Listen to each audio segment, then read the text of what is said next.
तात्या संभाजीराव थोरात तात्या. कार्यक्रमाचे सन्माननीय अध्यक्ष आणि ज्यांच्या शुभ हस्ते ज्यांच्या अमृत हस्ते हा कार्यक्रम संपन्न झाला ते माननीय पद्मविभूषण माननीय शरदचंद्रजी पवार साहेब. या कार्यक्रमाच्या निमित्तानं व्यासपीठावरती उपस्थित असलेले माढा लोकसभा मतदारसंघाचे लोकप्रिय लोकप्रतिनिधी आणि देशाच्या संसदेचे सन्माननीय सदस्य माननीय खासदार धैर्यशील मोहिते पाटील.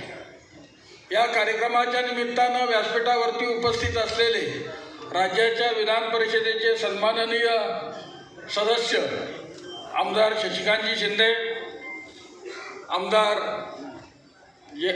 जयंत आसगावकर, या सातारा जिल्ह्याचे माजी पालकमंत्री आणि आमच्या कराड उत्तर मतदारसंघाचे लोकप्रिय लोकप्रतिनिधी आदरणीय सन्माननीय आमदार बाळासाहेब पाटील,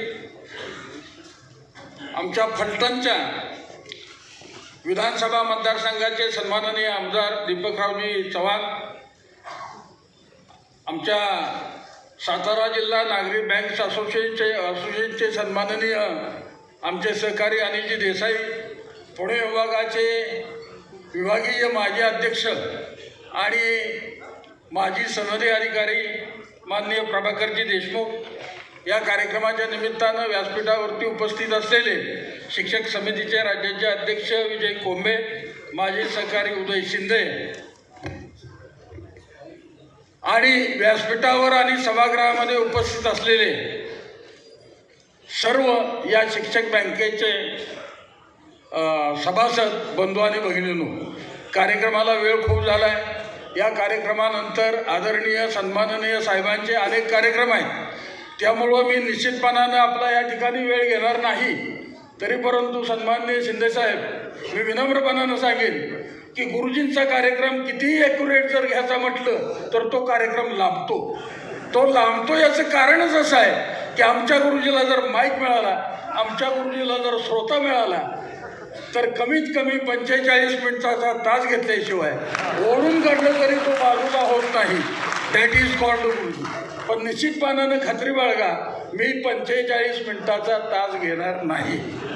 मगाशी उदयराव शिंदेंनी सांगितलं, आजच्या कार्यक्रमाचे सन्माननीय अध्यक्ष आणि ज्यांच्या अमृत हस्ते हा कार्यक्रम संपन्न झाला. अरे, सातारा जिल्हा प्राथमिक शिक्षक सहकारी बँकेचे आपण सर्वजण सभासद, एवढे आम्ही भाग्यवान आहोत पाटील साहेब, एवढे भाग्यवान आहोत की या बँकेच्या 61च्या कार्यक्रमाला माननीय पवारसाहेब होते, 75च्या कार्यक्रमाला माननीय पवारसाहेब होते आणि आज शताब्दीच्या कार्यक्रमाला सुद्धा पवारसाहेब आहेत. आता त्या सर्वशक्तिमान परमेश्वराला माझी अगदी हात जोडून विनंती आहे की राज्यातल्या सर्वसामान्याच्या हिताच्या रक्षणासाठी आजच्या कार्यक्रमाच्या अध्यक्षांना माननीय सर्वशक्तिमान परमेश्वरानं शतायुषी करावं आणि त्यांचा शतायुषी कार्यक्रम आपणाला साजरा करण्याचा बहुमान आम्हाला मिळावा आणि परमेश्वरानं त्या कार्यक्रमाला उपस्थित राहण्यासाठी तुम्हाला मला हयात ठेवावं अशी त्यांना मी विनंती करतो. आता जास्त काय मी वेळ घेणार नाही. आजचे संचालक मंडळ, चेअरमन, व्हाईस चेअरमन आणि गेले 100 वर्षाच्या कालखंडामध्ये जे चेअरमन संचालक मंडळ झाले या सगळ्यांनी चांगल्या पद्धतीनं काम केलं. 100 वर्षाच्या कालखंडापूर्वी राज्यातल्या ज्येष्ठ कवयित्री डॉक्टर सरोजिनी बाबर यांचे परमपूज्य पिताश्री कृष्णराव बाबर यांनी या संस्थेची स्थापना केली. 100 वर्ष होऊन गेली आणि इवलेसे रोप राविलेले दारी त्याचा वेलू गेला गगनावरे, अशी आज या संस्थेची परिस्थिती आहे. बंधूंनो, मीही प्राथमिक शिक्षणाच्या क्षेत्रामध्ये काम केलं. शिंदेसाहेब, मी कधीही कराड पाटण बँक किंवा सातारा बँक इथं कुठंही बँकेमध्ये कधीही संचालक म्हणून उभंच राहिलो नाही, त्यामुळे निवडून याचा विषयच आला नाही. काय लोक म्हणतात संभाजीराव थोरात कधी, अरे उभाच राहिलो नाही. आणि आज मी अभिमानानं सांगेन व्यासपीठावरच्या सगळ्या मान्यवरांना 62 वर्षापूर्वी शिक्षक संघामधनं समिती भावा शिंपींच्या नेतृत्वाखाली बाहेर गेली. आज त्याला 62 वर्ष झाली. मी मध्यंतरी आमचे उदयराव शिंदे असतील, समितीचे अध्यक्ष विजयराव कोंबे असतील, त्यांना मी सांगितलं, अरे शिक्षक संघ आणि समिती यांचं नातं काय आहे, तर सख्या भावापेक्षा आपण जवळचे आहोत.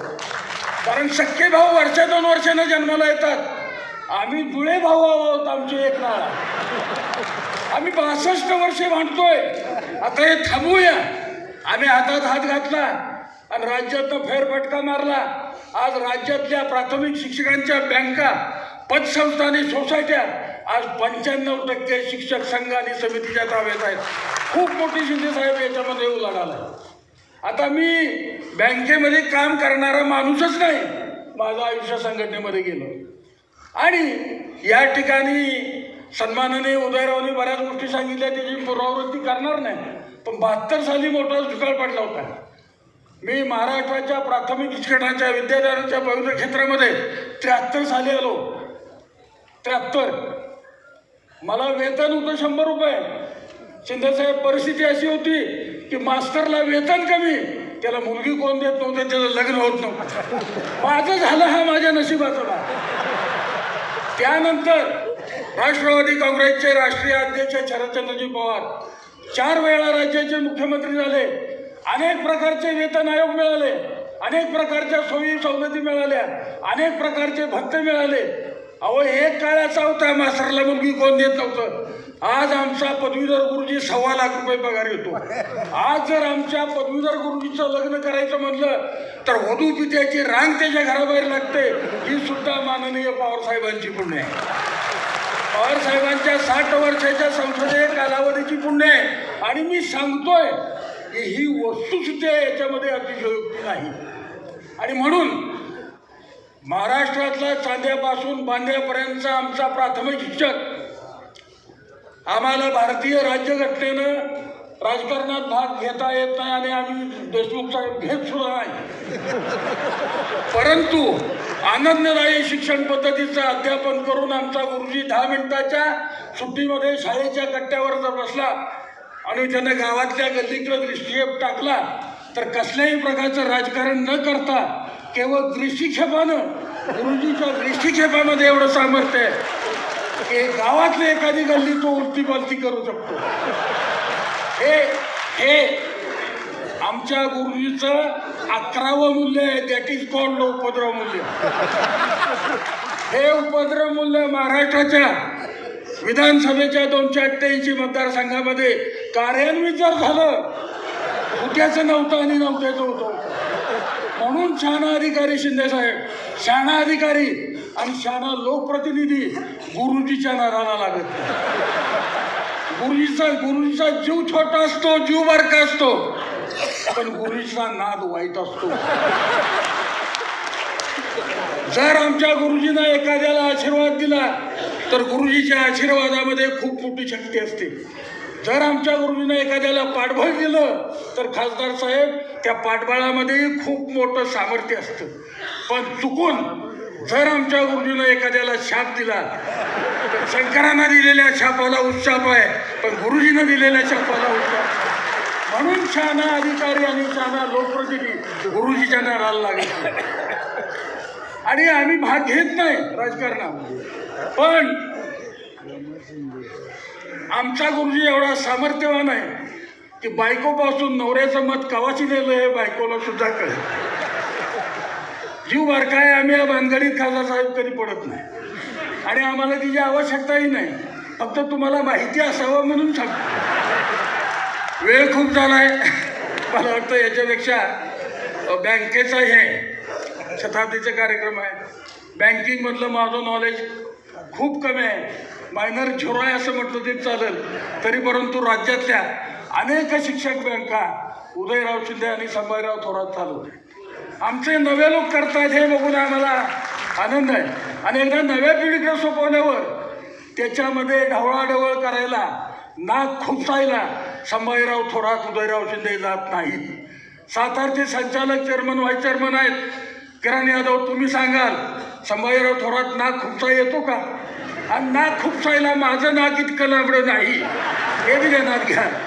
तर खूप वेळ झाला. मी जिल्ह्यातल्या शिक्षक बँकेच्या सगळ्या सभासदांच्या वतीनं व्यासपीठावरच्या सगळ्या मान्यवरांना मनापासून धन्यवाद देतो की आमच्या सामान्य शिक्षकाचं आग्रहाचं निग्रहाचं निमंत्रण मान्य करून शिंदे साहेब, पाटील साहेब, आसगावकर साहेब, आमचे फलटणचे सन्माननीय आमदार, तुम्ही सगळे आला, आम्ही भरून पावलो. आम्हाला जास्त काय लागत नाही. आमचा शिक्षक प्रामाणिक आहे. आमच्या गुरुजीच्या पाठीवरनं प्रेमानं हात जर फिरवला तर छाती फुटेपर्यंत काम करणारी आमची जात आहे आणि त्या जातीचा मी प्रतिनिधी आहे. याच्यापेक्षा जास्ती तर काय बोलत नाही. आणि या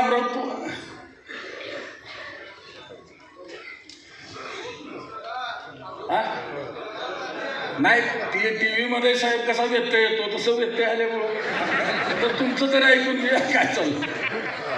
काय शिक्षक प्रतिनिधी आहेत, बोलतील, काय हरकत नाही. आणि मला वाटतं यापेक्षा सातारा जिल्ह्यातल्या शिक्षक बँकेच्या सर्व सभासदांना या शताब्दीच्या निमित्तानं माझ्याकडून खूप खूप शुभेच्छा, खूप खूप धन्यवाद. सन्माननीय पवारसाहेबांना फक्त विनंती करायचं आहे की मध्यंतरी सेंट्रल गव्हर्नमेंटच्या सहकार खात्यानं एक JR काढला आहे की सेवानिवृत्त सभासदाला रद्द करा. अहो अभ्यास करत नाहीत, काय नाहीत, काढतात JR. दिल्लीमध्ये बसायचा JR काढला. आता आमच्या प्रत्येक सेवानिवृत्त गुरुजीकडं 10 लाखाचं कर्ज आहे. आज माझ्यावर सुद्धा 10 लाखाचं कर्ज आहे. आता हे सभासदत्व रद्द झालं तर बँकेची वसुली होईल का?